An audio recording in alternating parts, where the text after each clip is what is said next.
ایک زمانے میں ایک چھوٹے سے گاؤں میں ایک غریب مگر ہنرمند موچی رہتا تھا جس کا نام رحمت تھا۔ رحمت اپنے کام میں نہایت ماہر تھا اور دیانت داری سے لوگوں کے جوتے مرمت کرتا تھا۔ اگرچہ اس کے پاس دولت نہ تھی لیکن اس کی محنت اور اخلاقی قدریں گاؤں بھر میں مشہور تھیں۔ وہ ہمیشہ اپنے کام میں ایمانداری اور خلوص سے کام لیتا، چاہے معاوضہ کچھ بھی ہو۔ ایک دن بادشاہ کا گزر اس گاؤں سے ہوا۔ بادشاہ کے جوتے کا تلوا اچانک سے ٹوٹ گیا اور اسے کسی ماہر موچی کی ضرورت پڑی۔ گاؤں والوں نے رحمت کی مہارت کا ذکر کیا تو بادشاہ نے اسے بلایا۔ رحمت فوراً حاضر ہوا اور اپنے سادہ اوزاروں کے ساتھ بادشاہ کے جوتے کو اس طرح درست کیا کہ وہ نئے جیسا دکھنے لگا۔ بادشاہ نے رحمت کی مہارت کی بے حد تعریف کی اور اسے خوب انعام دینا چاہا۔ رحمت نے بادشاہ سے کہا، میرے لیے آپ کا شکریہ ہی کافی ہے، میں انعام کے لالچ میں کام نہیں کرتا۔ میرا اصول ہے کہ جو بھی کام ہو اسے دل سے کرنا چاہیے۔ بادشاہ اس کی بات سن کر بہت متاثر ہوا۔ اس نے سوچا کہ ایسا ایماندار اور مخلص انسان ملک کے لیے ایک بہترین رہنما ثابت ہو سکتا ہے۔ بادشاہ نے دربار میں واپس جا کر اپنے وزراء سے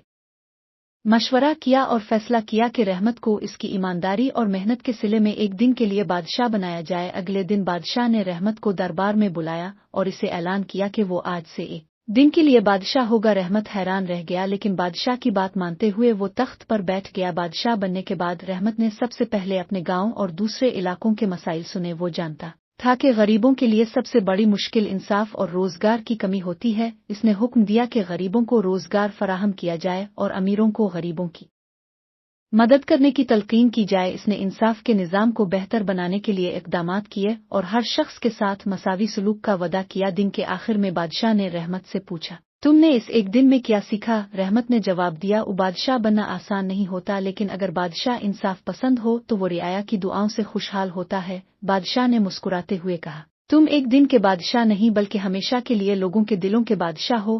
سبق: حقیقی بادشاہت اقتدار اور دولت میں نہیں بلکہ ایمانداری، محنت اور انصاف پسندی میں ہوتی ہے۔